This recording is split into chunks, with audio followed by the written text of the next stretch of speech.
Well. Look who it is.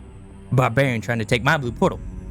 You thought, you wanna know why? Cause I'm here, that's why. What? You think it's small?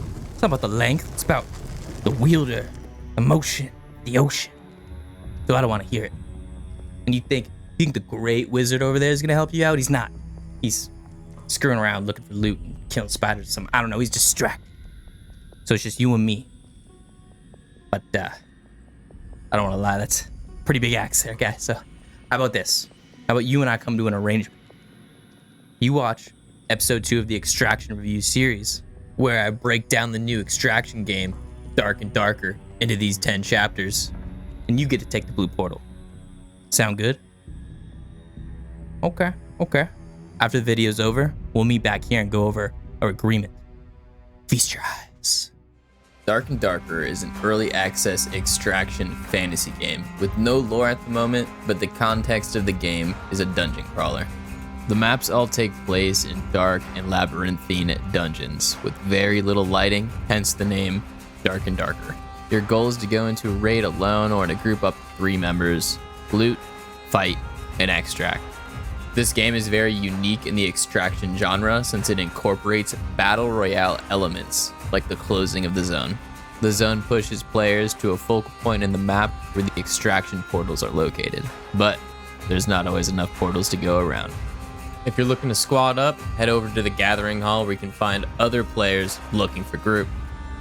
Currently, there are 8 playable classes in Dark and Darker: the Fighter, Barbarian, Rogue, Ranger, Wizard, Cleric, Bard, and finally the Warlock. The Fighter is a heavy armored, well-rounded melee choice. Barbarian is the aggressive, rage-fueled melee character that uses high-damage two-handed weapons. For those of you out there who like to sneak around, the Rogue is your character. The class typically dual-wields daggers, can go invisible, and buff the daggers with poison.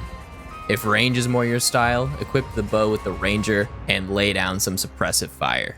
What's a fantasy game without a wizard? This class packs a massive punch, dealing significant damage across spells like Fireball to magic missiles. The Cleric is the game's medic. This class has multiple healing spells and combat buffs. If things get closer than expected, the Cleric can provide some melee DPS and take some hits with the one-handed shield combo and heavy armor. Liven up the dark dungeons with some tunes as the Bard. This class is another support unit with multiple spells and combat buffs. Warlocks are not to be messed with. They also provide heavy DPS using curses and magical spells, one that even goes through walls. There are a number of different passive and active skills, spells, and abilities to choose from, so there's more than one way to play each class. Each class can be leveled to 20, unlocking new skill slots every 5 levels. There are class trees coming soon, but they are not currently in the game. There are 11-ish classes of weapons, depending upon how you look at it. The options range from one-handed weapons like swords and maces, to two-handed weapons like axes and spears. There's magical weapons like wizard staves, magical crystal balls and books, range weapons like bows and crossbows, and more. Your mitts are also an option when someone needs to be taught a lesson. Weapons work a lot like chivalry or Mordhau, where the location of the sword in real time matters. So you need to pay attention to your surroundings so you don't hit a wall or maybe even your teammate. Yes, there's friendly fire. Each weapon also has different impact zones, depending upon what spot of the weapon you hit the enemy with, and each weapon is different. On top of that, executing combos will increase your damage output. Weapons have 8 rarity rankings. The higher you go, the greater amount and effect of the weapon's stats and buffs. Like many fantasy games, this game has 6 classifications of armor: head, chest, legs, hands, feet, and back. Armor pieces are set into 3 types: cloth, leather, and plate.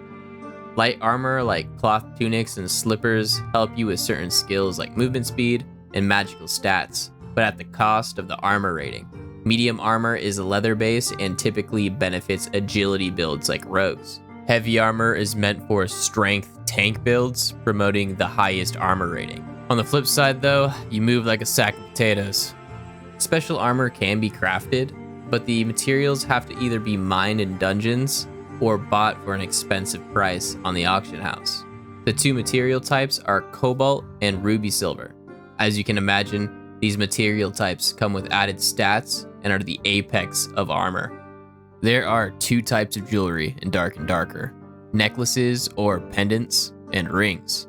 These pieces add additional attribute benefits depending upon its rarity. Armor and jewelry both follow the same rating and rarity classifications mentioned in the weapons chapter. There are currently 27 monsters, 7 mini-bosses, and 4 bosses.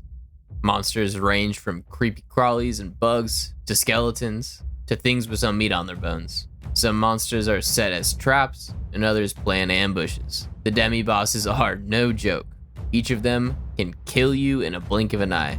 Sometimes you can cheese them, but in a fair fight, all team members need to work together to take them down. Bosses, good luck! Just learning the fight is going to take some time. It's strongly advised to watch a guide video before tackling any one of the bosses. If not, you're going to beat your head against the wall. The boss fights are a lot like MMO boss fights if you're familiar. There's movesets, weaknesses, and strengths. It's going to take some understanding of these elements to even scratch the surface. There are 3 maps in Dark and Darker: Crypt, Goblin Cave, and Ruins. The Crypt and Goblin Cave have multiple versions, so it's not the same every time. If you count all the versions of each map, there's 14 maps. High Roller also affects these maps in its own unique way. High Roller dungeons have better loot, but you have to pay to go into the raid. This is where all the sweats and gambling addicts are found. When looking for the blue exfil portals, there's also the option to test your metal. Red portals also spawn and lead to an additional map called Inferno. Inferno is the layer of hell filled with demonic monsters, traps, and bosses. All the most dangerous monsters and bosses call this place home, but this is also where the best loot is. Only players who are skilled enough to last to the final circle and have the stones to go the extra mile are found here, and few make it out alive. When it comes to healing in Dark and Darker, you have a couple tools to choose from. There's solo use health items like bandages and potions. There's team health options like campfires. You can rest or gain a certain amount of health, and there's healing spells. Besides healing potions, there are potions that buff damage absorption, make you go invisible, recharge spells, and more will be added over time. When you're at a raid, you can store items in your stash, buy and sell to NPC traders, or sell things to the Traders Guild. The Traders Guild is basically the auction house where you sell things to other players. When you're ready for a raid, the queue time is almost instant. Seriously, sometimes it takes like 10 seconds. Rarely it takes over a minute. Dark and Darker does wipe. Wipes reset the character's level and resets the stash as well. So you're pretty much starting at square one. For now, the wipes last a couple months, but that may change over time. Each wipe adds content updates, balance changes, and really all kinds of improvements, so it's a welcomed event. Being in early access, there are certainly bugs and glitches. Personally, I DC every couple hours, but I'm also a streamer with multiple things running in the background, so I think it might just be me, and you're able to reload into the match. Some people reported chasing players through doors that appeared closed. Some exploits have come up like duping items and gold, but that's an easy way to get banned. And I'm sure there's more out there, but you know, it's a work in progress. Nowadays, what game doesn't have a problem with hacking? Cheaters have also infiltrated their hands into this game too. There has been DDoS attacks, there's been wall hacks, there's been auto hit hacks, but you know, what game doesn't? And speaking from personal experience, I never encountered a hacker, but you know, as far as I know. Now, don't get me wrong, you can spend many hours playing this game, more so than a lot of fully released games today. And this game's only in early access, but improvements can be made to replayability. The bosses are tough and intriguing challenges. There's multiple map choices that rotate versions. The PvP is entertaining and provides a variety of playstyles. The maps have secrets and offer the essence of discoverability. There's plenty of loot and options to grind for legendary items, but, and this might be controversial, but there's no goal. The goal is to do whatever you want, and that's fine for a lot of people. But quest elements would massively improve this game's replayability. Before you tear my head off, I know, they're talking about adding quests, so this isn't going to be an issue for the long term. Also, the level cap is 20, which is kind of limited. You can max out a character in a weekend if you know what you're doing and have nothing better to do. I am sure this will change over time as well, so this section of the video most likely won't age well, which I'm glad of. Dark and Darker is not for the faint of heart. I'm not a coward! Most players are going to experience death after death just trying to make it to the last zone. The movement is sluggish, the combat is technical, and the game takes strategy. If you're looking for fast-paced PvP type games, this might not be for you. Looting, clearing rooms, and surviving takes time, with the exception of the rogue. The community is young, but it is growing. From the looks of the Twitch page, there are plenty of active streamers. On YouTube, it seems there's plenty of streamers out there to keep you informed on news updates, the latest metas, and quality content. Dark and Darker has 2 packages priced at $35 and $50 USD. The standard edition contains the game and 5 bluestone shards, which is in-game currency. The Founders Edition, Hold the Line, provides the standard edition plus Dark and Darker playtest access, the skeleton race, the blue torch, and the Hold the Line emote. And if you choose to buy the game, do so off their official website. The alternatives are sketchy and have caused people some issues. There are a few in-game purchases at the moment. The races Orc, Elf, and Skeleton.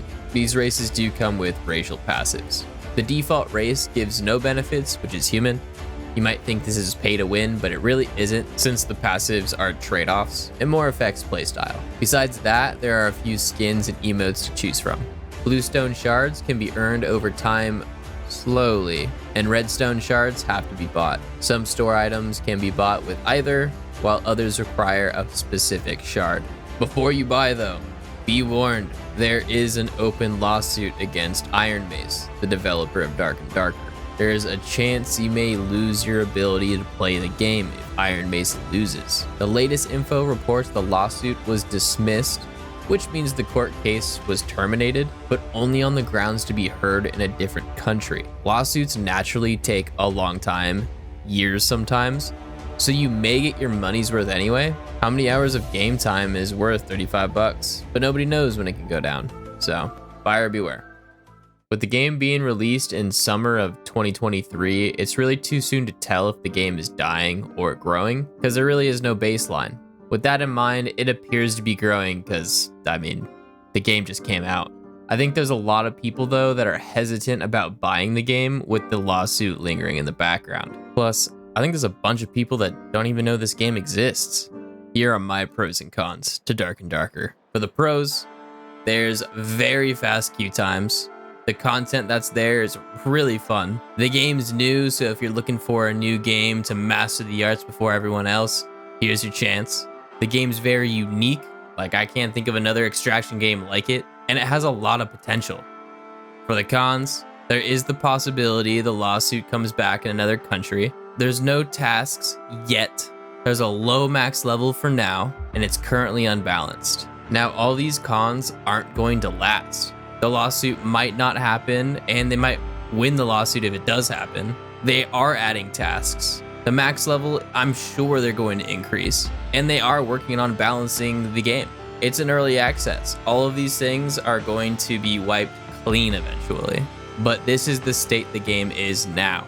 With all that in mind, I would rank it at a 7 out of 10, but give it a year, maybe 2 years, I think this game will be close to a 9 for sure. You know, the game's in early access. A 7 out of 10 is actually an incredible job. I'm very hopeful for this game's future, and I'm eager to see what they create. Thanks for watching. I'll catch you back at the kill cam. Peace.